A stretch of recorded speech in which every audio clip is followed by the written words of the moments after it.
Hey guys, it's Luke from A Taste of AZ podcast. Today our guest is Jeff Kraus of Crêpe Bar in Tempe, Arizona. Jeff's a super positive guy and his breakfast food is second to none. Let's jump into it. Welcome back to A Taste of AZ, the podcast that highlights the stories and the tastemakers behind Arizona food and drink. Our guest today is all about energy, and the food he creates is a physical manifestation of the energy he brings to the world. My friend, Jeff Kraus. My man. Oh my. How'd you like it, man? How'd you like it? I mean, that's next level. Thanks, man. Thank you. I was nervous. I'm like, shit, I should probably rehearse this. I'm like, nah, fuck it. I'm just going for it. I mean, I just want to hear that over and over, to be honest with you. I'll do it in different voices. I'll do, welcome back to A Taste of AZ. Coming in like the Chicago Bulls of the Dream Team. Coming in low. Dude, you remember those days. How old are you, if you don't mind me asking? I'm 42. Okay. Well, I take that back, man. I'm born in 76, so I'm 40. I'm going to be 44 this year. You say I take that back like I'm sorry, I'm sorry if I offended you with my comment. Nope, that's a fact, Jeff. You're 43. Dude, I'm 41. So we're right there, man. Same era. Yeah. The Bulls thing, like have you been watching the what's it called? The Last Dance? Man, I have. Yeah. Yeah. Brings back some memories, man. Memories, and it also excites me, man. Though, like seeing those guys and the stories and like how much Jordan put into his game. I'm like, dude, I'm not putting in enough. You know what I mean? Like, I thought I was working hard.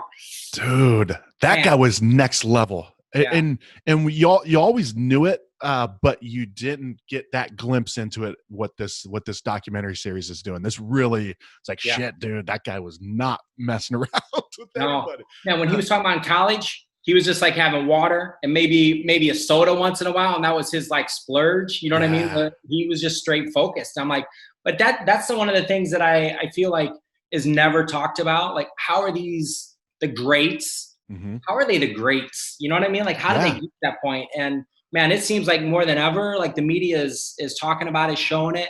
And man, I feel like I'm able to share more about my story, because some people are like, dude, I want to be a chef.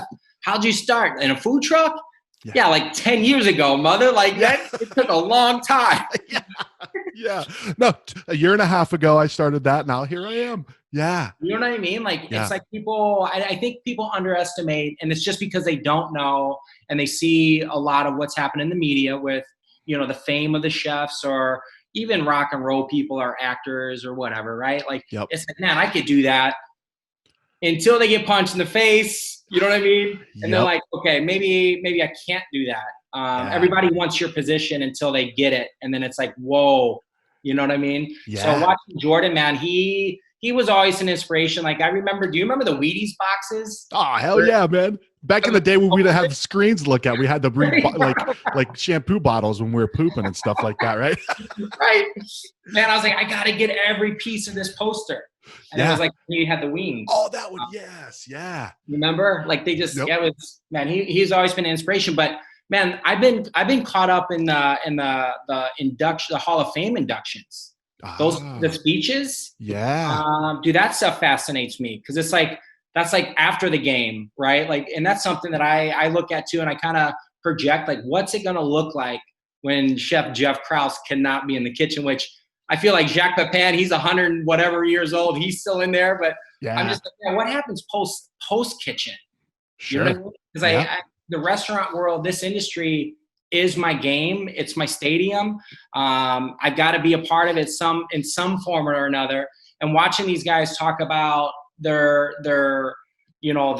history, and their shout outs on, you know, who they, you know, are thinking as their mentors, man, that stuff has been inspiring. I'm going off of very little sleep over this last, you know, COVID storm, if you will. Sure. And man, my shutdown is to watch these induction Hall of Fames. And it all started from Michael Jordan's documentary. So it's like, you know, the big eyes watch it. It's like, oh, you're watching basketball? Watch this. You got the Shaquille O'Neal induction Hall of Fame speech. Like, whoa. Yeah. Thank you. You know, Jesus. I mean, whoever put that on my plate, thank you. And then just watching all of them. And it's like, you know, during our time, the dream team, you know, like I'm like in that rabbit hole of just watching all of that. But then I get fired up. I'm like, I'm not tired anymore. Like, the heck am I talking about? I'm not going to sleep tonight. Well, let's pull up James Worthy induction speech, right? Oh my gosh, right. Yeah. And then what's the dude's name? Iverson? Oh, Allen Iverson. Man, he had like 3 basketball teams of kids. He's out there thinking like, oh my God. They start playing like the Grammy music or whatever that is, like the whatever that is. Yeah, Golden Globes. All right, wrap it up. Iverson. Yeah, these tears, and you got to keep them up there. It's like, well, dude, that's interesting though. That's interesting because in this time where, I mean, we're all doing our best to figure out, like, is this the right thing I should be doing? Like, there's a lot of guesswork, right?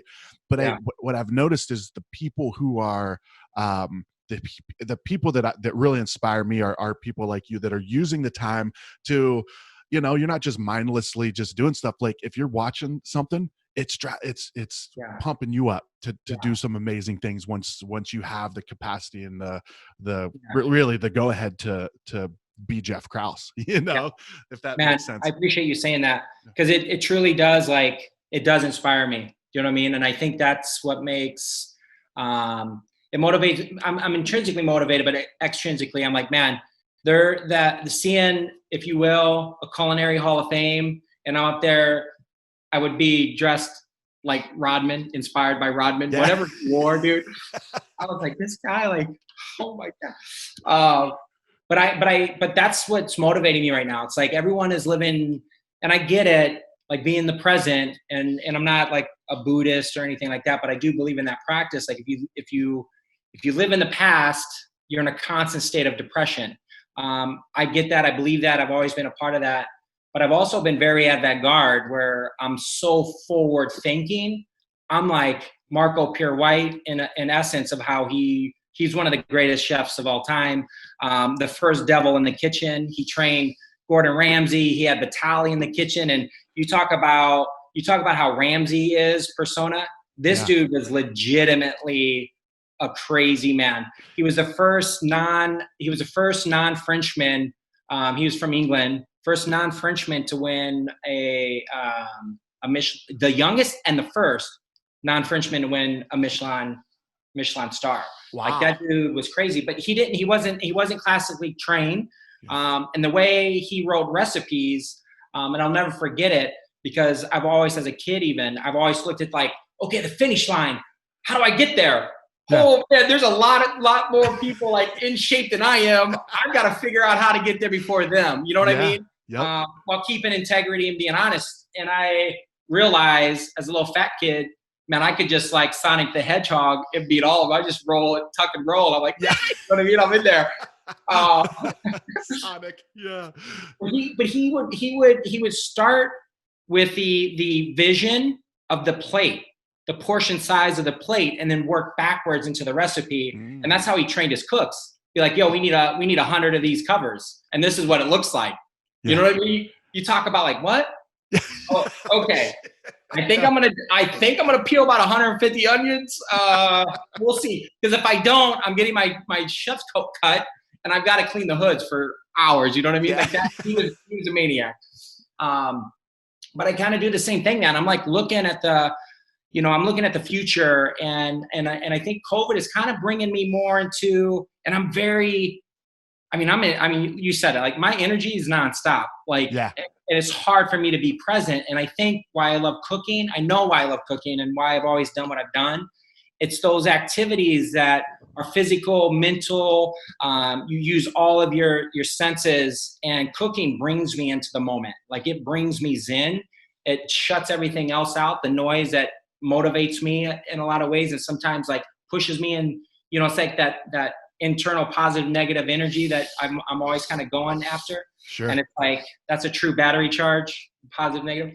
And man, I'm looking at the end goal, and I'm like, dude, it's like, it's a little bit of a blur, but man, I'm excited to see what this bridge looks like after we all, put our blocks in it to make something much more, I think, harmonious and cohesive, you know?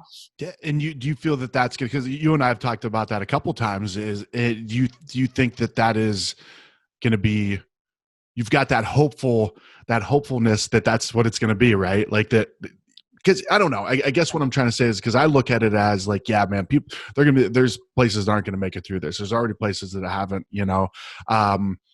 But I feel like the people like yourself, like the people, the wilderness guys, and these, these breweries and these restaurants and just small business owners, the ones that are in it, like, right, like this is what I do. Like, this is not just a money opportunity. Like, oh shit, there's good money in crepes, I'm gonna start making crepes. Like, no. Right. Right? No, you're doing this, and a lot of people from food and a lot of people from beverage, they quit something they hated to do something that they love, and they're overworked, they're underpaid, and they love every second of it.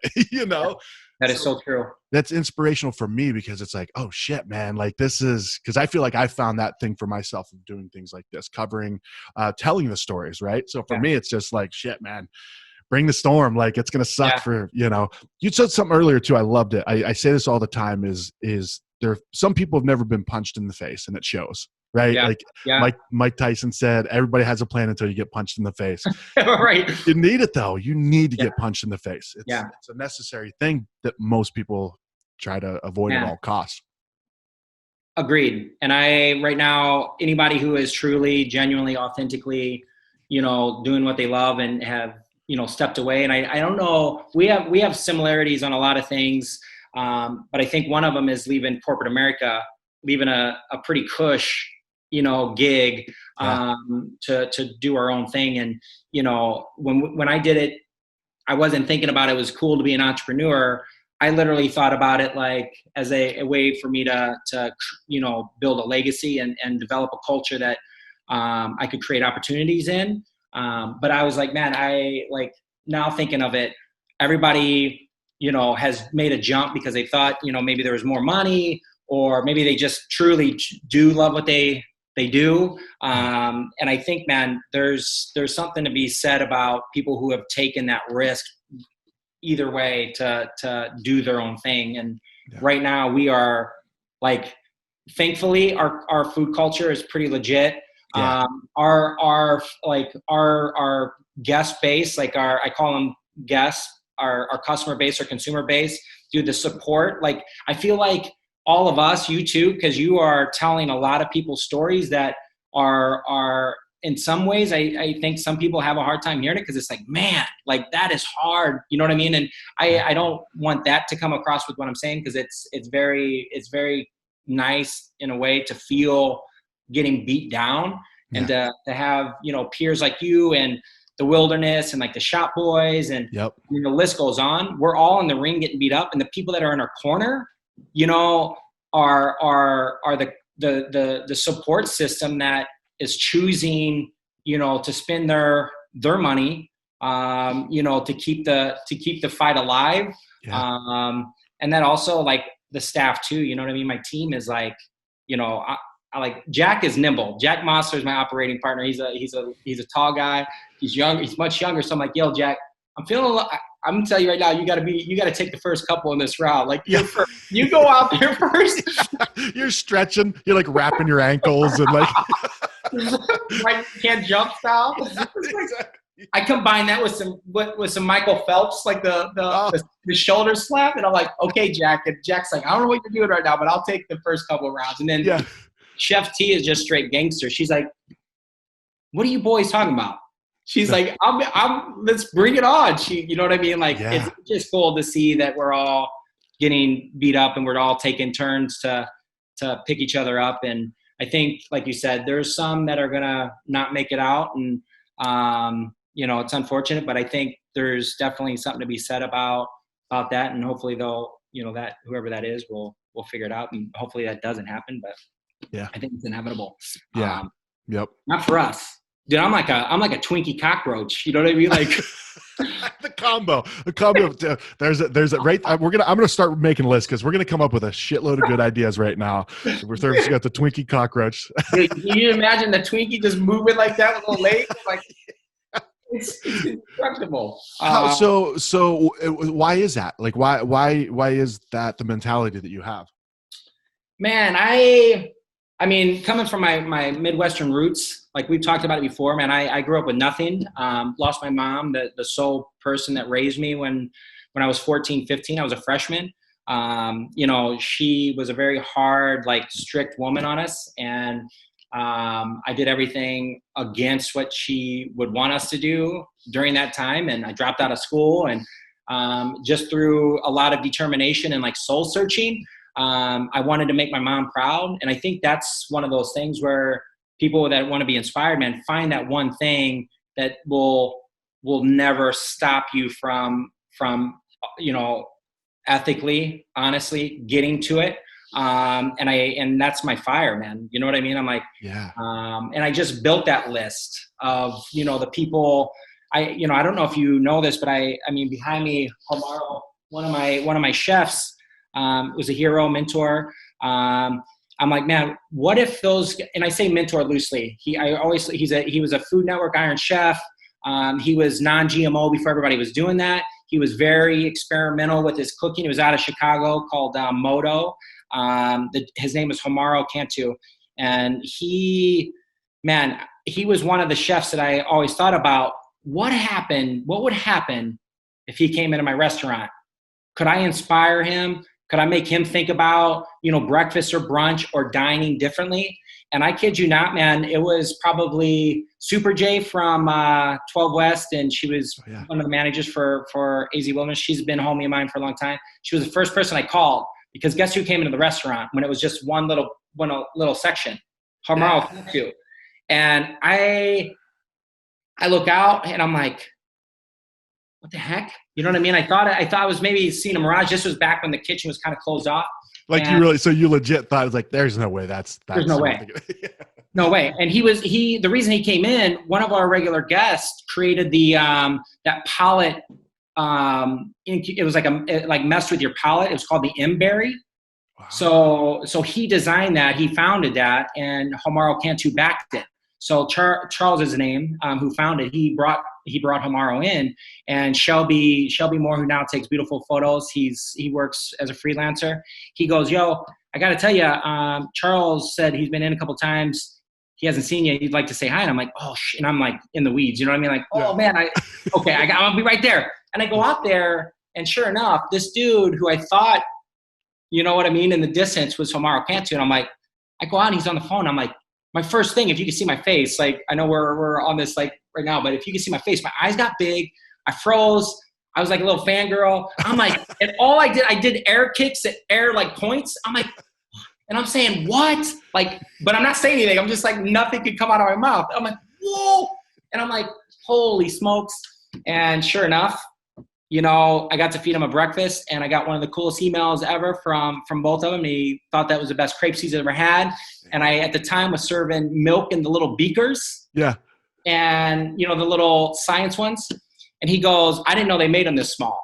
Because his cooking was all science-based. You know what I mean? Oh, yeah. So he's like, what? And I got the coolest picture with him. And I think about those things still to this day. Like, if I have a chance, and I know I will, with just hard work, determination, those dreams, those goals come true. You know what I mean? And I do kind of combine those sometimes together, because I think dreams can be goal-oriented, and it can happen. Hence why the Food Network stuff happens. You know what I mean? Like, sure. I've been thinking about that for a long time. So these mentors, these bodies that I want to cook for and serve, man, those motivate me. It keeps my fire going, and I feel like if I were to throw in the towel and not get up, and maybe I don't get up on the 10 count, but you better believe, you know what I mean? Like, okay, you got me, but I'm on the next match. You know what I mean? Yeah. That's what keeps me going, man. I want to make my mom proud. I want to make my mentors proud. Even you inspire me. And I'm not just saying that to tickle you, but man, like, I'm not doing you justice. And I would feel like I'm in some ways or form or another, not doing the best I can if I'm not fully putting everything in there, because you're helping tell my story and sharing my story. And man, I respect you on all levels. And I'm like, man, I don't want to not have that situation happen. You know what I mean? So you inspire me to that, keep man. going. You know what I mean? Yeah, well, it's a two-way street, man. You inspire me too. But like seeing your drive and that focus that you have, and another person I met. I mean, I guess I've known him for quite a while now, but really got to know him over the last several months is John Buford. Like, man. Dude, I think that he's sometimes a misunderstood guy. But you get to know him and you see his vision, like, and you see where, like, you can almost see him looking at like beyond you. Not anything against you, but just like, oh, he's like, I see it. All right, I see it. He sees this big picture. And another good question, boy. Yeah, exactly. Him and I grew up, a couple hours away from each other, both in Ohio, and I think that definitely has a huge difference, man. And I wanted to ask you, so who was Jeff Kraus, the kid? Like, what? I know you always say, you were a little fat kid, but like, what? Who were you when you were younger? Man, I was trying to fit in. I grew up in a double wide mobile home trailer park. St. Louis, right? Right outside of St. Louis. It was in Granite City. It was on the border of Collinsville and Granite.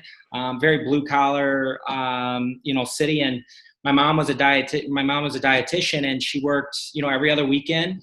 And, it was one of those things where, we didn't have the nicest stuff, but she did what she could to like give us something, you know what I mean? And I was a confused kid, you know what I mean? Like during the I think it was 4th, 5th grade, my mom put me in a baseball. And, it was one of those things that like fit into the group. Yeah. We never went to the public pool. You know what I mean? We had a little blow up and we're like out there, we're like, belly flopping on a 5-incher. No diving. It's 6 inches deep. Yeah. And then, to be put into an environment where, and now these guys are like my friends, you know what I mean? Like I go home and I see them, but they were on the other side of the tracks and going into the public pool, the fancy pool, because I was on the baseball team. It was so confusing to me because I was like, man, how did they get there? And I think I've always been inquisitive. And I think that's what's always got me in trouble in school. Sure. Plus I couldn't see, man. It was my first year in baseball that the coach is like, I don't know, like, why can't you see why do you keep getting hit by the baseball? And I'm like, I don't know. Like, am I hit? I don't know. He's like, then they realized, okay, I can take a hit. So they kept putting me on the plate to get a hit. You know what I mean? Like, they would put you up the bat so you get hit by a pitch so you could take a base? Free base. I'm like, that's cool. Put in Kraus. We need a base runner. Okay, pinch runner. He's slow. Get him out. I needed always to be like escorted out there because I couldn't see him. Like, you know what I mean? Ray Charles, be like, where's the plate? But then the coach is like, yo, and my mom's name is Barb. He's like, yo, you need to probably get his eyes checked because I think he's blind. You know what I mean? So after 4 or 5 years. How old were you? 4th or 5th grade. Okay. You know Okay. Yeah. So then that turned my world upside down because I was like, whoa, this is what the shower looks like. This is what the pavement looks like. Like I felt like a whole new kid, Yeah. But man, I was kind of confused and lost. I had an older brother. He was good. He was really good at football. Okay. And I wasn't. He was very smart. I wasn't, but I was always funny and I was always energetic. I was always like, like that little dog running around. So I was always able to like connect with all kinds of different people. But ultimately, man, I was a geek. I was a nerd. Trying to be cool with my little Elks baseball jacket on, wearing the 29. I was like, what? Walking with your cleats on so people know you play baseball.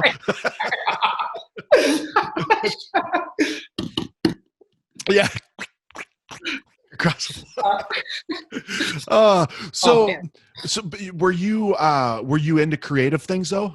Were you like cooked, man? Okay, so you did. Okay. Your mom being a dietitian, she was probably a great cook. No, like government cheese, like, I mean, you're talking biscuits and gravy. Good. I mean, it was like one pot casseroles, you know what I mean? And we had more potato soup than anybody ever in history, maybe even more than the Russians, you know what I mean? But we had a little farm, like a little garden. So that I learned, a lot about, doing a lot with little. And I say that all the time, but man, I use an analogy about new potatoes and old potatoes. You know what I mean? Like everybody loves a potato And guess who's got the potato of all potatoes, the russet. Like everyone knows the russet. You know what I mean? These little waxy ones has its purpose, but man, that russet is always around, and there's always so many things you can do with it. And you can feed an army off of a potato. Do you know what I mean? Yeah. So in a lot of ways, man, that stems from, my childhood, but my mom, a lot of love. We camped a lot.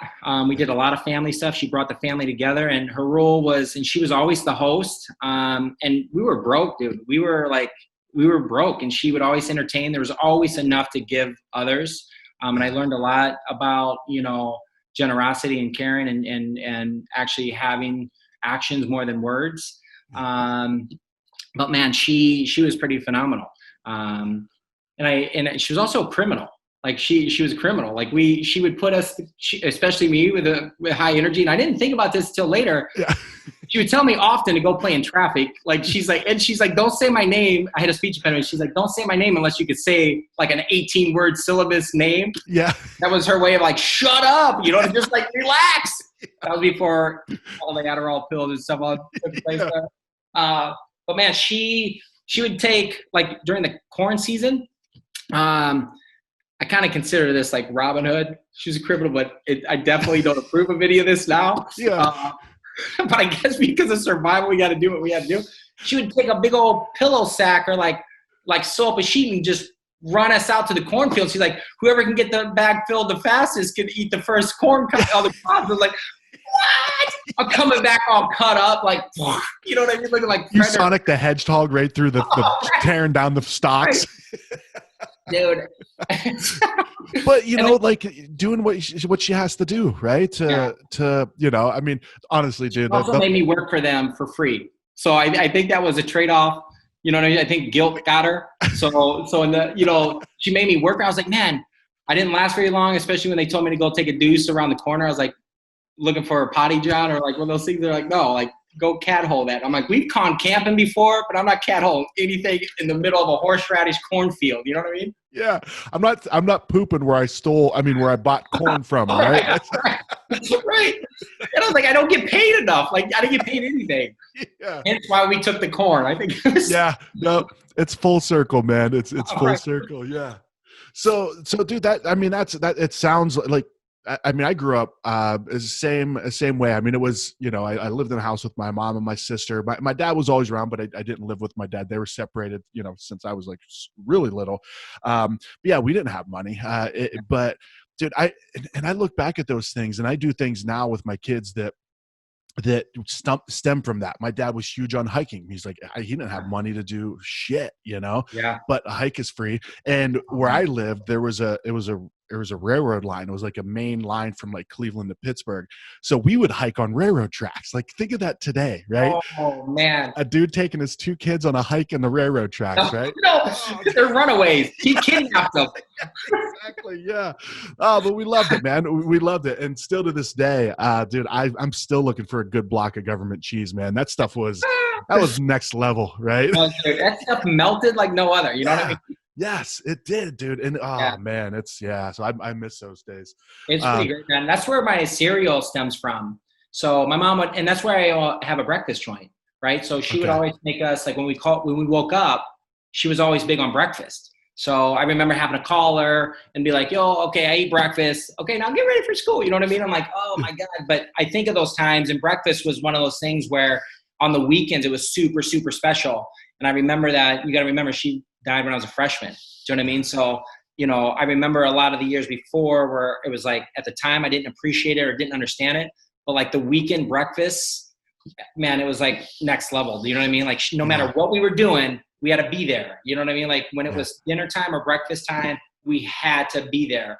And it was literally, we didn't go, we weren't like, we did the golden rule, but we never went to church. Yeah. And that was like our time to, I think, to, say our blessings in a way that she did it. And it was pretty cool, man.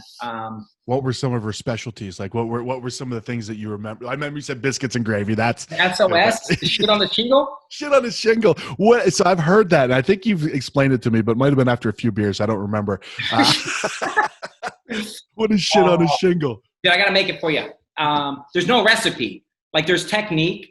And Okay. and a lot of stuff that I do now is like, she didn't have recipes. I've got an old cookbook from like my grandma. But it was, it's like you would imagine, like in the Midwest, those casseroles, those one pot wonders. Oh yeah. Dude, the shit on the shingle.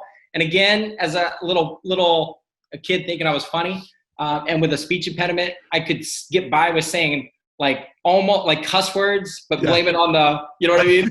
So I'd be like, because I could hear the adults say it, and they would make us say SOS, and I would be like, ship on the shingle, but I'd be like, ship on the shingle, you know what I mean? I was like, so I learned real fast on how to use speech impediment to say cuss words. Leverage it, man. Leverage it. Yes. Yeah. So what is it? Like, I know there's no recipe, but what is the essence of shit on the shingle? It used to be chipped beef. So we would do ground pork or beef, whatever we had. You put that in a hot, and it was always cast iron with a can. You remember the old coffee cans of like the fat, all the, you know what I mean? Like all the fat was left, the lard and all the reserve of the chipped beef, of just fat in general, from like cooking with lard and cooking with like just removing all the fat. Yeah. You know what I mean? Yep. So start a pan, and that's how she would make the biscuits.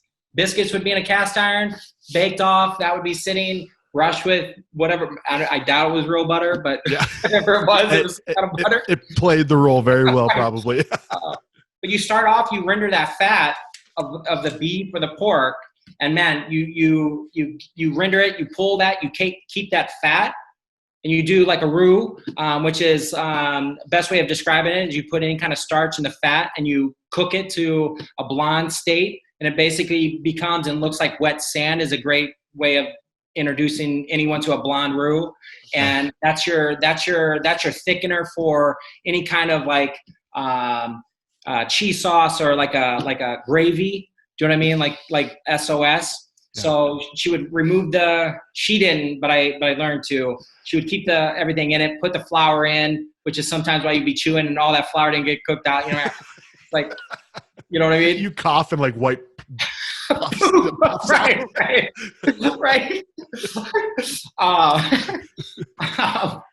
And then you just season it, man. Like you just season it. It's salt heavy, whatever seasonings you have, and you cook it all down. You put the milk in, and you cook it to a boil. Then you simmer it and let it just thicken up. And we would do either white bread or the biscuits, and you pour it on. It looked messy. You know what I mean? It was so comforting. You had home fries with it. You had like bacon or something with it, and it was just, dude. And then it was the WWF, Hulk Hogan. Yeah. Like you know what I mean? Like that was our weekend routine. Yeah. It was like Saturday mornings, right? Yeah. Wasn't there Saturday morning wrestling? Like there was the cartoons, and then dude, I feel like we're very lucky, and maybe it just comes with age where the older you get, the more dead set on that your generation's the best, right? Yeah, right. Right. Think about it. I mean, the golden age of wrestling, like, we got to see Hulk Hogan, Ultimate Warrior, and even the later years, like, for you and I, like high school, college age with The Rock and Stone Cold, but then also with sports, like the Jordan era. And I don't know. It's pretty cool. Somebody told me it's another like, and Peter, you see me hang out with Peter. He's like one of my best homies, like 78 or something like that. He's a retired professor of ASU. And man, he talks about the different generations, and his generations is pretty phenomenal. Hearing him talk about stories, and I don't think they necessarily had wrestling. You know what I mean? Like no. They had like the dude that ate the turnbuckle. What was that guy's? George Animal Steel, kind of. Right. Yeah. But he talked about like the grit and it being less about the money and that marketing and the advertising, and it was more or less like that was what they did for a living. Yeah. Artists too, athletes the same. And then it became more of a, luxury entertainment, like, agents and managers. And then it just became, like he said, like, you don't want to risk losing your whatever millions of dollars. And because you got a little swollen toe, you know what I mean? Yeah. Which is why, during that generation and even his, I think we have seen with media and with the attention that these guys get, actors too, I think we see less, and he's all about film. Do you know what I mean? Okay, Like one of his books is about Roy Orbison. Like he's writing, and he's got a bunch of stuff published. Here's one of them right here. It's the Roy Orbison, the invention of an alternative rock masculinity. Like Roy Orbison kind of went against the grain. He sang like a woman. He looked feminine. Yeah. But he was like one of the baddest ass rock and roll people ever. And Peter wrote several books about him. And I went to London to watch the hologram concert of Roy Orbison. Wow. And that's when I got to see how cool Peter was. I was like, dude, I didn't know you were this cool. People were coming up with the book, having him sign it. I'm like, usually that's me taking pictures and stuff. I'm like, but damn, Peter, like, get it. I'm like, you want me to take your picture for you, Peter? Like, these guys are like, hey, can you take a picture? I'm like, whoa. But he talked about it. He's like, man, it's like people don't want to risk losing all of that. And back, in our time, and I think this is where a part of my work ethic is too. It's like, man, like you know what? I'm gonna just go to bat. I'll stand on that plate. If I got to get hit to get on a base, sure. You know what I mean? Sure, whatever. Book it. Little did you know how much that coach really knew. Like, hey, dude, all these other kids are wussies. Kraus can take a hit. Kraus, you're in there again. On it, coach. No, the other way, Kraus. Like, you can't see. Right. Steal. Like, dude, I would go right from first to third. I'm like, wait, what? Like, I just see the shortest distance, man. You want me to round that shit?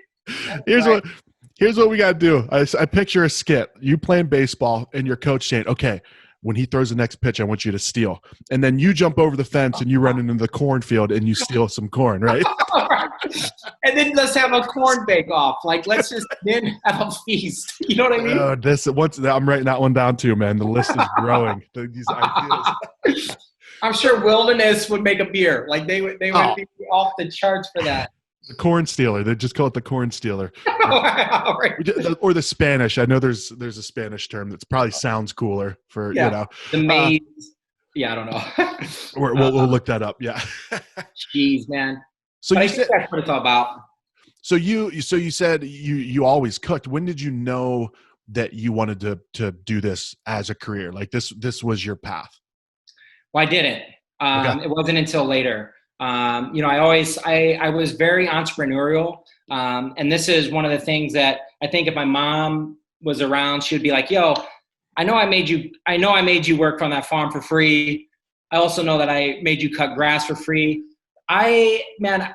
We would cut grass. She would always have us earn our money, like earn our stuff. Right.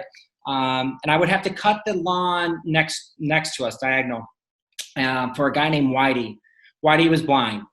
And I would use his lawnmower for around the block. In exchange, I would only charge him like $5 or $7, whatever, to cut his grass. Yeah. And it was one of those self-propelled lawnmowers, right?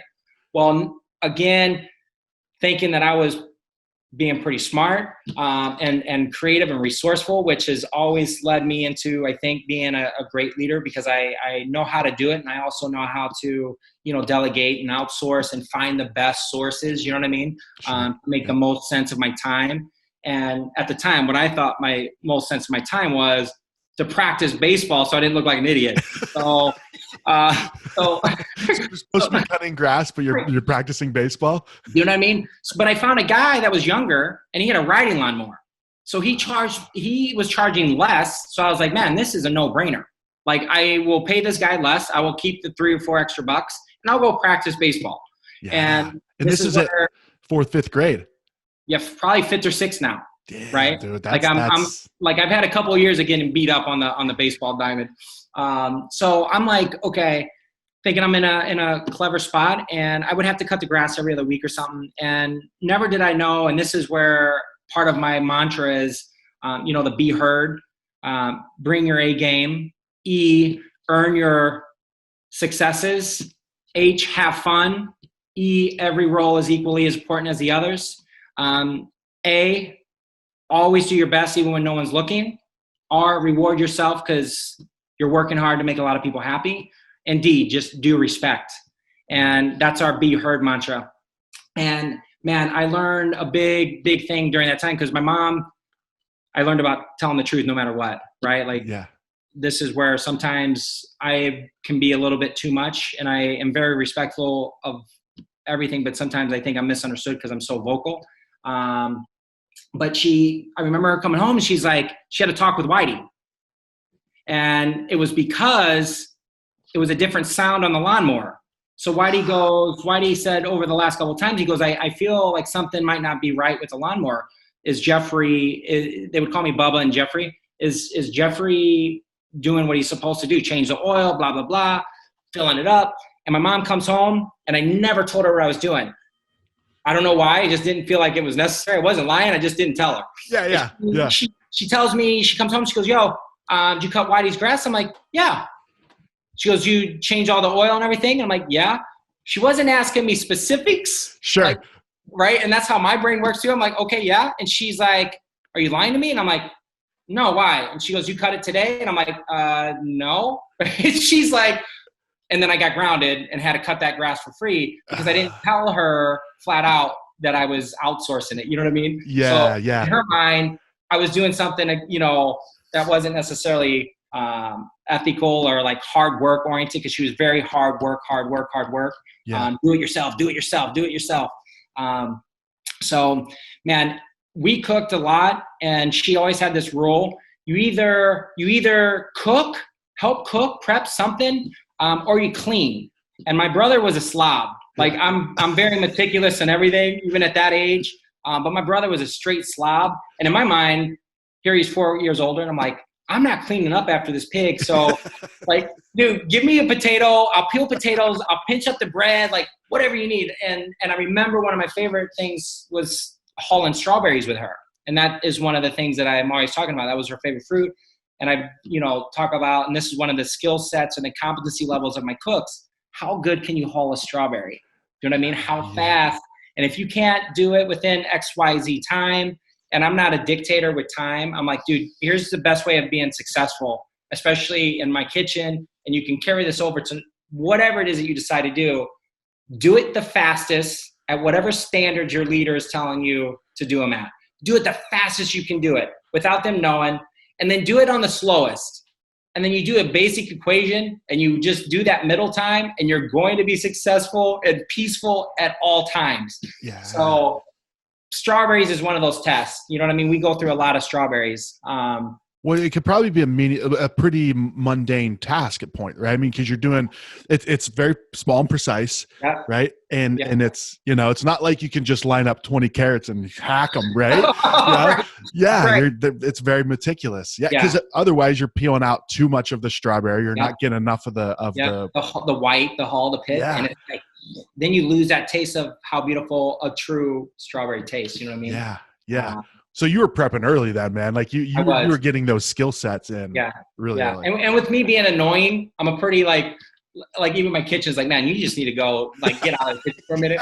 My mom would always be like, okay, can you just take big amounts of like potatoes, water, and I had to peel them. She's like, go in the living room.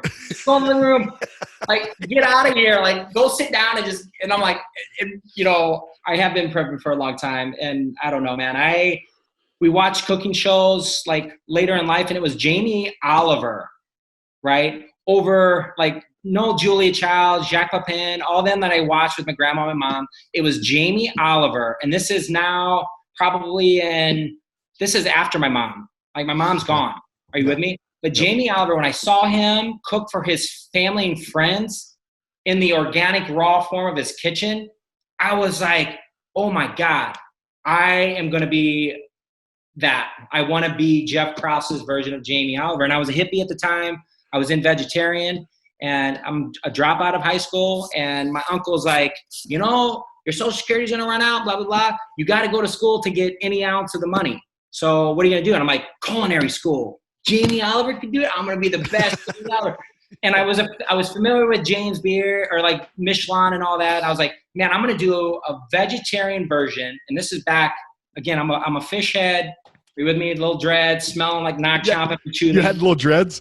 Dude, it's pretty. And wearing hemp, like the corduroys and like, you know what I mean? Like fish was my very first show ever. Hacky sack. You probably had some hacky sacks, different ones for different weather and stuff. Yeah. Oh, right. Humidity, right? Like we would adjust. This is my humid sack. Yeah.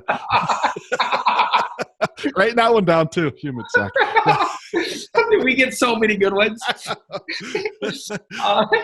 And man, I went to Chicago, Cooking Hospitality Institute of Chicago.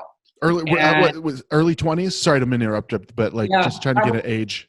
Yeah, late teens, 18, 19, Okay. 20 maybe. I got my GED pretty easily. Like I wasn't dumb. I just didn't fit into school. Yeah. And, I was rebelling. I was way behind. But I got the GED and, believe it or not, I hold a degree from Indiana University and never took an SAT, anything like that. And it's because of just putting myself out there, being determined. And I wanted to make my mom proud. It was worth the stress and the humiliation of being, a 24. I was 24 when I went to university. Okay. Are you with me? And it was in Vincennes University where I bowled as a varsity sport. But man, I seriously went to Chic Institute, and I remember the first meal that I had through the entry exam. And it was big money. It was one of the top 5 schools in the country for culinary. And this was before culinary was cool. This is truly where like you see and hear about Bourdain being the misfits of culinary. Like that's where that was. And I remember the entry exam. I didn't know math, and that's where I realized, not then, but I think about it, reflecting on it, food is not a luxury, man. That's why my price point's the way it is. We buy fresh, we cook everything fresh, and it's at a price point that anybody and everybody can afford. And no matter where I'm at, no matter what I'm doing, I'm always going to have that dining experience, if you will, that anybody and everybody can enjoy. That high level of execution and thought and intent and seasonal at a very affordable cost. You know what I mean? Like sure. I will always have that in mind because of how I felt during that interview.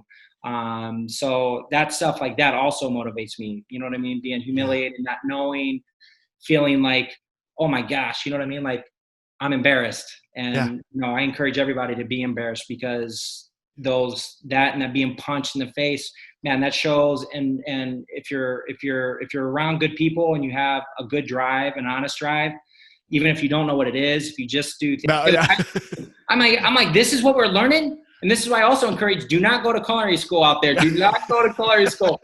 Unless you're going to sponsor me to say that, I'll still say, disclaimer, do not go to culinary school. Well, this podcast is actually sponsored by the Rough and Rugged Culinary. To see, and I kid you not, like we used to watch all the sports. Like we're a St. Louis Cardinals family, right? Yeah. World Series, like we would watch it. Like we would watch. I mean, I don't even know how old I was, but I remember my mom get excited about Miss America, and I remember like visualizing, man, I want to be on that stage. You know what I mean? I didn't care if I was in a dress. And I was like, I don't care. Like, I want to be on there. I want to. I was obsessed with bowling. At first strike, I was like, what? I'm like, I think I can do this forever. Going pro. And I did. I sought out the best coaches in the Midwest. I would drive up to Chicago to see my coach, Michelle Mullen, and she's a friend of mine today, a mentor still to this point, to this day of my life. And she taught me, like, fate. I'm like, what? Like, you want me to do what? I'm like, I'm here. That's like Miyagi shit right there, man. That's awesome. Yeah. She was also on the Gremlins. Like, sure. On TV, watching TV. So the dad was watching TV, he was watching bowling. That was Michelle Mullen when he got attacked because that was something that I felt like I could do. I learned my first paid cooking job was in Murfreesboro, Tennessee, at a gas station, a full service, like ding, ding, ding. You had to go out there and pump them up. My brother was there for school. And I was like out of culinary school, wearing my burnt chicken so fast, like for the fryers. You know what I mean? Yeah. And the guy goes, you ever broke down a chicken? And that was what kind of took me away from culinary. I was like, this is gross, dude. And it was just like we were zombies. I felt like just something. Yeah. I don't know how these guys get the big old white hats, but I don't like it. Like, I get it now. I don't like any of it. They should take those hats off. And it's such a fucking like mind trip because they take these insecure, a lot of kids from nowhere, and you got these very mindful, powerful, people that can like be like, yo, you've got to learn this technique. You've got to put 800 hours in it. Do you know what I mean? Because they want those people to produce their dreams. Sure. Are you with me? And by the time you're able to wear that big hat, you have no energy left. They've worn you out. You know what I mean? They've sucked it out of you for them to be able to. Yeah. Those hats are so big. It's like they take your souls. That's What's under the hats? Souls. A lot of souls under there. It's the soul keeper. Yes, chef. Yes, chef. You can have my soul. Fit that into your 1,800, layer of souls. But that's, I left and I learned about hygiene, sanitation, processes. You know what I mean? Like that stuff is good. Like you have to learn the fundamentals of that stuff. Because that goes a long way, but everything else is pretty much crap. You know what I mean? They'll throw a carrot in there every so often. You can do pastry or photos or ice crushing, whatever. That's just enough to keep you in there for another soul sucking. You know what I mean? Yeah. Another $10, $25, $50,000 in debt, right? Right. Yeah. Well, you know what? And that's why I got into beer. But you still went down the food path. It's really cool that it didn't deter you from what your goal was to be a chef. So you just didn't want to go down that path. So bowling, I lived in Glen Burnie, Maryland, right? Learning how to drill bowling balls and fit people's bowling hand. That was for my coach. And then I went, and man, being in Glen Burnie, Maryland, right outside of Baltimore, experiencing that culture, and then going back to Chicago with a little bit more quote unquote life experience. I'll never forget it. We opened around 4th of July weekend, and man, the housing, I had a shell fitter, the best bowler. And man, I put in you can't see it, but I'll show you in a second. I've got a picture up here. Can I get this right now? Yeah, absolutely, man. Dude, I mean, this is no joke. I'm going to show you. This is a picture of, you see that? 2001. Yeah. Me drilling a bowling ball. That's you. Go to school on a bowling scholarship in Vincennes, Indiana. And I was 24 years old, and all these guys are like right out of high school. You know what I mean? Yeah. I was like the old dude getting beer. I'm like, yeah. Hey, dude, didn't I hit you with a pitch like 10 years ago in Little League? Jeez. And man, I like, you see on my Facebook, the trophy holders of like the Cardinals, like you got to think about that. And food was always that thing. And through college, I went, I worked for a catering company. I managed a little bowling alley, food and beverage. And it was just like, after it was all said and done, I was studying sociology, and I thought I was going to be a teacher. And that kind of changed, around my senior year at IU. And that's when I was like, man, again, another career path. And I thought, continuing my school was like and this is something too that you see all these lifers in school. I mean, I encourage them to like use that as a launching pad, and don't be a lifer at school, like figure it out. I think those people that are doing that is like, that's an easy way of them not to have to put themselves out there. But sure. Yeah. Man, I had an opportunity to work for the Indianapolis Star, and this is where I started learning business, and I started being able to critically think and self-reflect heavier than ever. And this is where I started putting it all together. Started making money, started doing culinary tours and trips and eating the best food. You know what I mean? And so was Indiana Star? Is that like a newspaper? Okay. Gannett. It's Gannett. I think it's, at the time, it was the largest media conglomerate in the world. They own like the Channel 12s and all of it. You know what I mean? Gotcha. So I was working with them in classifieds. Do you know what I mean? Sales? Like you were doing like sales for classifieds? Yeah. And the lady, Kim Lewis, she's on my LinkedIn. She was also one of those people that had a strong impact on my life, because she said, man, all you've done is like gas station work and bowling alley work. And you're like 20, like at this time I'm like 28 or 29 or whatever. She's like maybe, no, 24, 25, 27, 28. She's like, and you just got out of school. Like, this is not who we normally hire. And Gannett is like tie and, suit and tie. Yeah. I'm like, okay, like, just give me a chance. You know what I mean? She's like, okay, let me just review this. We'll call you back. She didn't call me back, but guess who was knocking on the door? I was knocking on her door. I'm like, let me in, security. I'm like, you know what I mean? And she's like, man, you are for real. And this is going from Bloomington, Indiana up to Indianapolis. And man, I was like, just put me in somewhere. I'm like, I can answer a phone call. Like I've done call service stuff before, telemarketing. I'm like, just put me in there. And sure enough, she did. And I moved my way up real quick and, again, making money. And I had a skiing trip with my buddies, my school buddies, my high school buddies. And we did a trip at Lake Tahoe at Heavenly. And man, it was at a layover here, Phoenix, Arizona, Sky Harbor, Terminal 4. And it's February, March. And I look outside and I'm like, what the hell? Like I'm about to go back and the Midwest snow. Yeah, oh yeah. There's not many worse feelings in the world than having to leave vacation to go back to the Midwest in like February, right? It's like, right. And it's not the prettiest snow. It's like the ice is all, they put rock salt on it. Slush and just, yeah. Slush. It's a big slushy. Yeah. Yeah. And I was like, man, is this for real? And I, again, geographically challenged. Like I've never been in Arizona. Yeah. So I looked out and I was like, whoa. And the first thing I did, and this is just who I am. If you want it, get it. No one's going to give it to you. Earn it.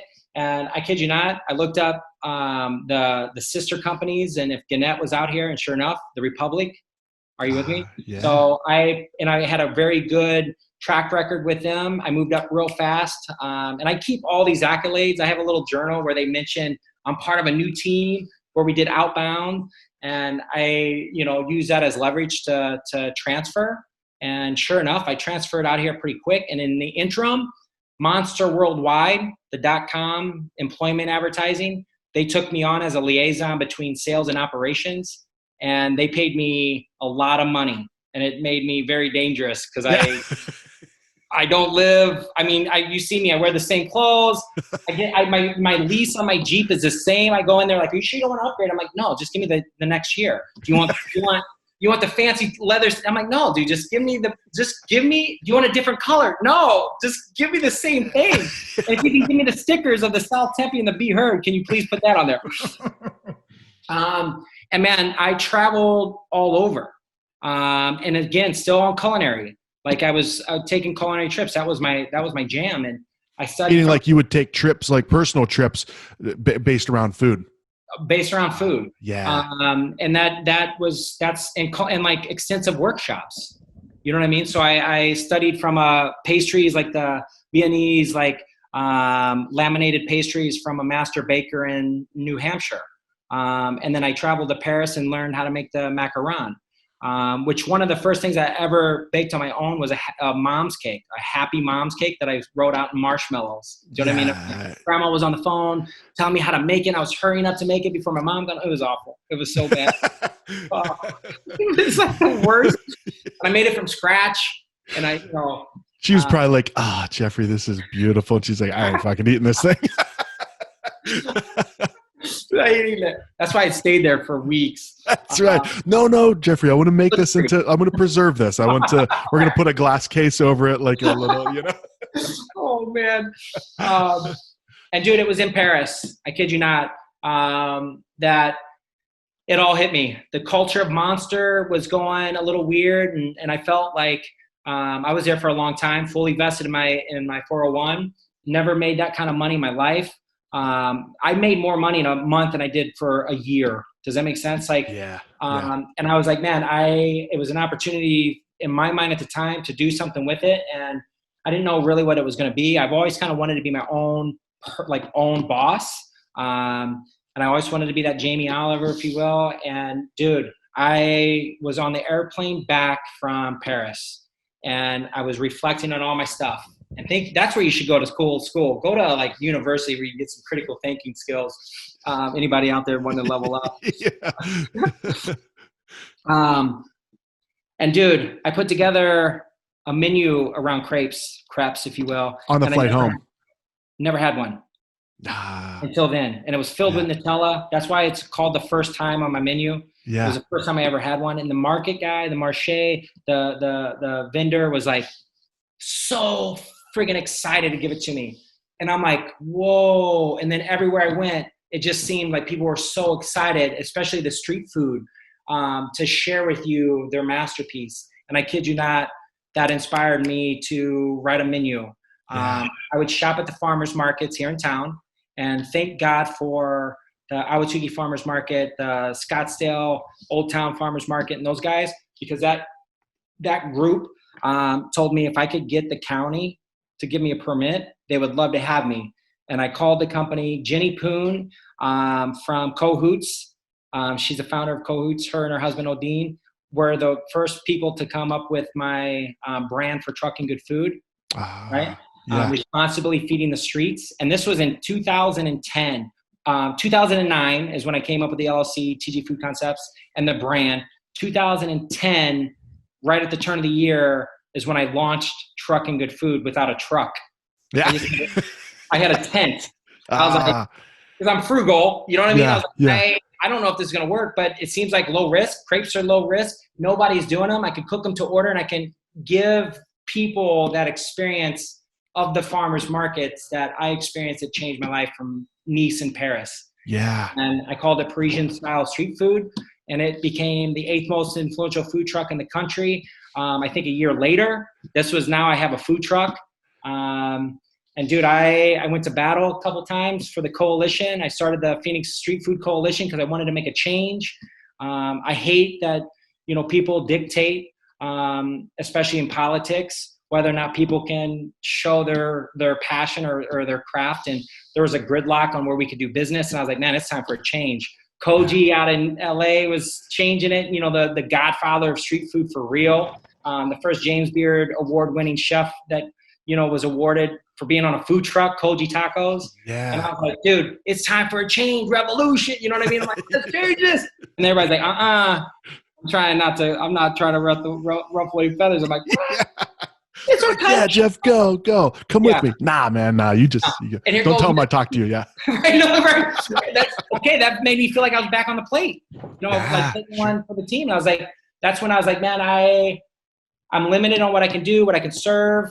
And we had a lot of great movement and momentum. And I sold the assets, kept the intellectual property, and I opened Crêpe Bar in 2012. Yeah. And it has evolved quite a bit. And I have put all of what I've learned and experienced in life, and all my mentors and all my heroes and my mom that drives me and everybody like you're part of that list. Like I said earlier, like you inspire me to not be lazy. You know what I mean? Thanks, man.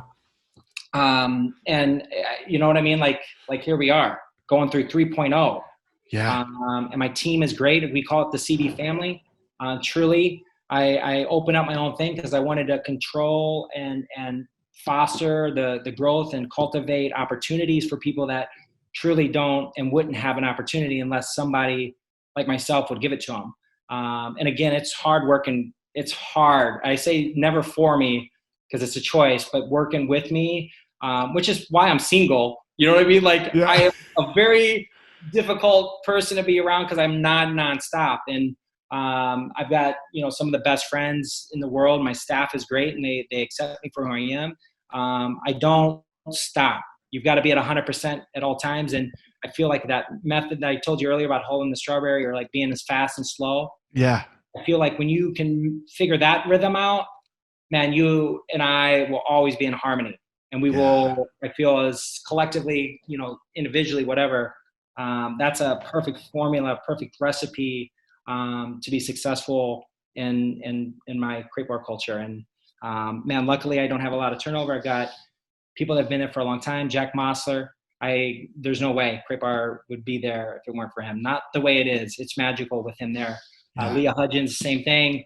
T. Williams, like she is a beautiful person, and we just got a lot of great staff, man. And I feel like that's my family. The neighborhood, the community is my family, which it's a lot of pressure, but I love it because Jamie Oliver, you know what I mean? Like you still look at him like you still look at Jamie Oliver as that I don't know what I'm trying to think of, but like still look up to that as that.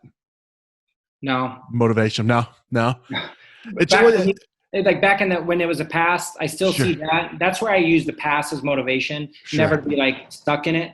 but I'll never forget that feeling of when I saw my name on the marquee. It made me think of what I wanted to be like when I saw Jamie Oliver and when I went to culinary school. And all of what I've done, the bowling, the professional, like business, culinary, it all ties into what I do on a daily basis. And one of the things I say as a mentor for people who want to own their own restaurant, that all they know, and there's some great chefs out in our community that all they know is the restaurant industry. Man, I'm like, take a sabbatical, go at a call center, go in an advertisement, get the out of our industry and go learn some serious skills, because I still feel to this day there's, and maybe I ruffle feathers with saying this, but there's money to be made in the restaurant. You know what I mean? The partnerships, and I'm an individually owned company. Like I don't have investors, none of that. No partners. My team's my partners. But there's still a lot of the big, tall, white hats. Do you know what I mean? Yeah. In all industries, right? That's not a culinary, there's a lot of those tall hats around. Yeah. And to experience that big hat, I call it the big hat, outside of our industry, for the people who want to be, a true owner, chef owner, that's the only way they're going to do it. Because for the most part, like you said earlier, like these people are passionate about what they do. This is all they know what to do. We work long hours. You know what I mean? There's not a lot of time or energy or resources outside of that, because that's all you know, over and over and over. So the thing that I try to share is, man, like, be real, be authentic, be genuine, jump. You know what I mean? Like, and be prepared to get knocked down, but get up and learn and see and knock on doors. You know what I mean? Yeah, absolutely, man. And I think if you get knocked down, that's a good sign, because that means you're taking you're pushing yourself enough that you're up against adversity that is going to kick your ass, which you need. Like you need that. Yeah. And so you sweating right now? What? You see me sweating? You are sweating, man. That's energy. I don't know if you can see me, because I know you just took your glasses off. Can you see me? Yeah, you look good. You got a haircut, like you're looking good. I did a mohawk. And Jackie was like, "That's kind of cool." She's like, "I kind of like it." And then a few days later, she's like, "I'm ready for you to cut it." So I used to always shave my head. I used to always like just cut it down, just more out of laziness than anything. Because I used to go to. Now. I'm looking for a forehead hug. Is what's happening. Oh, that's what you right there. There it is. Oh, I love it, man. I've been looking forward to one of those. So I haven't had an AC for a while, so I just got it fixed, and I was like, man, you didn't hear me complain. I wasn't mouthing off, because I drive by and I've been seeing some people that are sleeping on the under the bus station. You know what I mean? I'm like, I'll stay in my house at 84, 85 degrees. Yeah. Complain. It's perspective, man. It puts it in perspective. And do you think that upbringing that you had, do you feel that it gives you a little bit more fuel, a little bit more perspective of like, hey, you know what, you know what it's like. You know what it's like. You've been on that spectrum of very poor to now doing something that you love to do. Do you utilize that a lot as like fire? Yeah, I do, and I try to make that come across, like when with my staff and other people that I mentor, or like these things. Like, man, if that's anything, like you have to experience both sides of the spectrum to really find that thing. You know what I mean? Like, sweet and savory or sweet and sour. You gotta try it, and you gotta think about it. That again goes from the best and the slowest to finding that happy medium, but I don't know if I would have ever thought about it being 84, because that's what I was used to. Sure. AC, I'm like, okay, we had window ACs. You know what I mean? Like, I wouldn't have thought about it until I had the luxury of like, being able to be in an Antarctic, setting on the thermostat. You know what I mean? Yeah. And again, I find the balance, and I live a pretty humble, modest life, and I choose the resources to be utilized in other areas that I think will continue to help cultivate this food culture, and put me in opportunities to be more on TV. You know what I mean? Because I love being on the Food Network. Hell yeah, dude. We love seeing you on the Food Network, man. For Thank sure. Yeah. Well, dude, we got to do another episode. We got to get wrapped up here. I could talk to you all day. We could do an episode every week.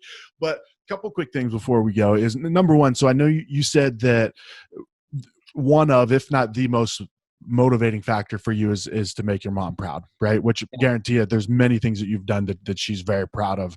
Do you ever feel that you'll hit something, or do you feel that might be something that just continues to elude you just slightly to just help you keep climbing, but never actually get to? Does that make sense? Yeah. Perfection. It's something. I'm a Virgo. I'm very it all ties in, especially with my attention issues and my energy levels.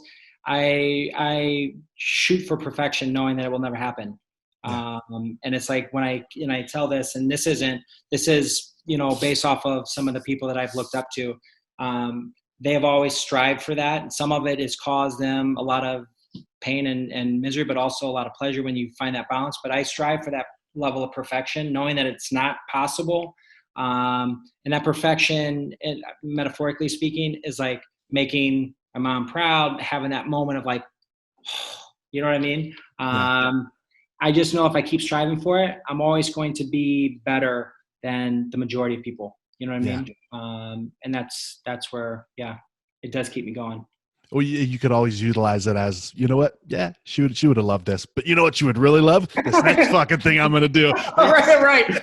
It is so true, dude. Yeah. It's so true. Dude, that's awesome, though, because I think that can go one of two ways, right? That perfectionism, that me for the longest time was like I stopped drawing when I was, 12, 13 years old. I was a really good artist, but I couldn't get out of my mind onto the paper what was in my mind. So for me, it was like, so my grandmother was an artist. She was like, Derek, this is wonderful. She tells, she's my grandma, but she still tells me, she's like, you're the best drawer I've ever seen, but I couldn't. And she always tells me, I wish you would have kept drawing. But I couldn't. I quit because I couldn't get on paper what I wanted to, So for the longest time, I was a perfectionist in the sense of it was debilitating for me. Right. Now I'm learning to just be like, all right, here's my idea. I'm going to fucking go for this. Like, this is what I'm going for. If I don't hit it, I'm going to be bummed out a little bit, but I would have gotten further than you know what I mean? And it just, and the more little victories you get, man, the more little victories, it's like, all right, cool. It's cool. Yeah. But, I don't know, man. I think I'm the same as you. I don't think I'll ever be satisfied, but I'm also okay with that. I like it because it keeps driving me. But there's a balance, man. You could go both ways with that, Would you say a lot of small victories? You said a lot of small victories, yeah. Man, that's important to think about, huh? Yeah. When did that change for you? When did you start going from like, okay, I gotta put this art out. I just gotta do it. The music podcast that we first did. So me and my buddy started a music podcast in 2015, 2016. Just a buddy I grew up with. We both like that. He's in Florida. I'm out here. That's how we stayed connected, was like music. I'm like, dude, check out these dudes, the Black Pumas. They're fucking awesome. He would send me bands. So we're like, dude, let's do a podcast. So I didn't know anything about audio recording. I didn't know anything. Right. So we figured out how to do it. And, just started doing it, man. And we put out our first episode was about, have you ever seen Soaked in Bleach, the documentary about Kurt Cobain? Dude, it's basically the premise of it is this private investigator that Courtney Love hired when Kurt Cobain went missing. She hired this guy to say, hey, can you find my husband? He's this, big famous rock star. We don't know where he's at. And the dude immediately was like, lady, you're fucked up. I'm going to watch you. So this dude was tracking everything. Like he was like, he was like, I'm not here for you. I'm here for the truth. So you're being shady. I'm going to see what the hell's going on. So basically the whole concept of this documentary is this theory that Courtney Love had Kurt Cobain murdered. And he didn't commit suicide. So our first episode was, we were talking about that, and we were just about to release it. I'm like, I don't know, man, it's not that good. I don't know. And then I was finally like, dude, like what happens if like Courtney Love hears this? And he's like, dude, fucking Courtney, nobody's listening to this. He's like, no, Courtney, like my mom won't even listen to it. Like, what are you? So that in my mind, like, I'm like, it's not perfect. I don't want it to go out. And then finally I was like, fuck it. Why not put it out? And it was like, oh man, cool, it's out there. All right. the sky's not falling on me. So then just more and more things like that. And, you know, when I started to tap that AZ, reaching out to breweries saying, you know, setting up interviews, I would go in the parking lot 15 minutes early and just looking at my phone, hoping they would call and cancel.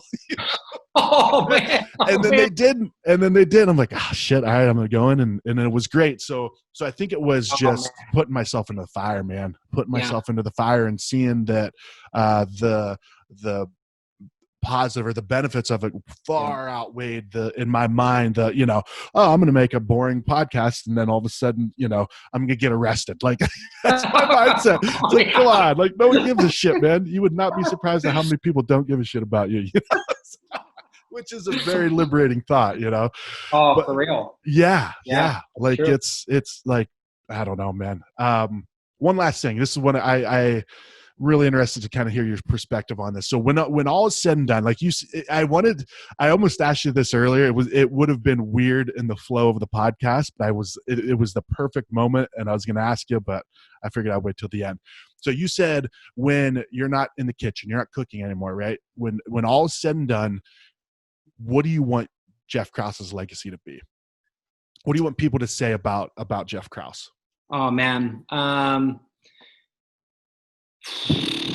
That without a doubt, my fire was always on. My light was always on. Very hardworking, very passionate, very careful, like caring, generous, and loving, and would be, you know, the first person in front of the line to save everyone else. You know what I mean? And that my food was definitely a gift that I'm very blessed to be able to put forth, because I think that a lot of my messages stem from a much higher being, and I think my food is that thing that really truly does make a difference. You know what I mean? And the relationships that I have with the farmers and ingredients and the understanding of the techniques and the science of the cooking and all that. You know what I mean? Yeah. I want people to be like, man, that dude is crazy, but he was genuinely a good dude. You know what I mean? Yeah, hell yeah, man. Hell yeah.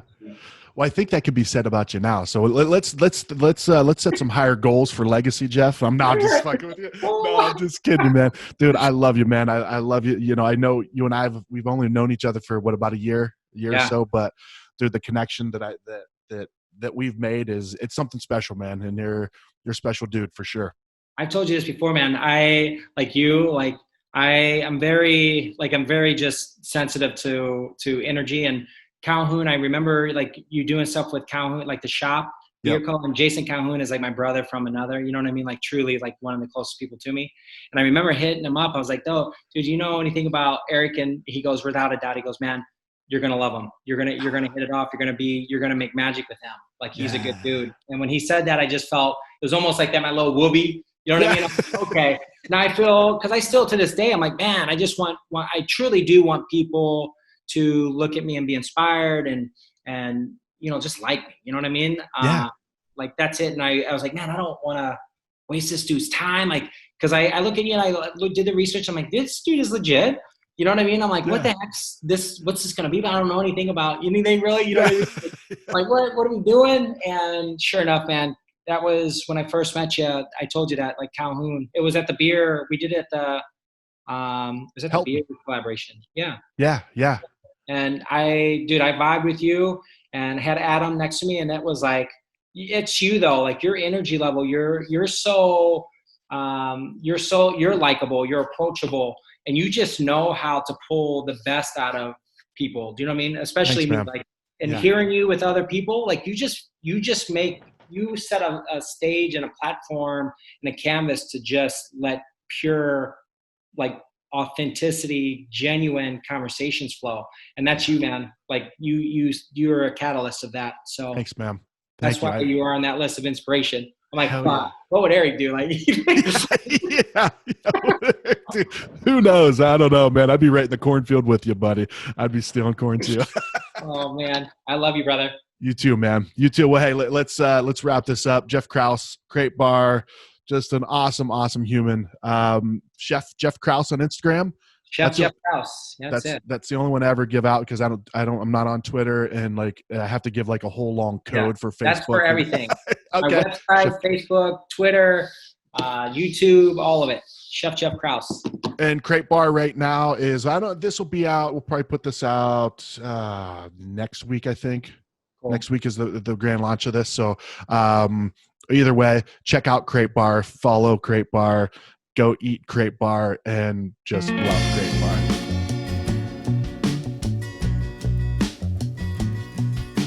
Well, there you have it, guys. Jeff Kraus is an awesome dude, super positive, and a blast to be around. Make sure you visit his restaurant Crêpe Bar in Tempe and follow him on social media, as well as A Taste of AZ. Like the video and subscribe below, and check out our website at tasteofaz.com. See you next time.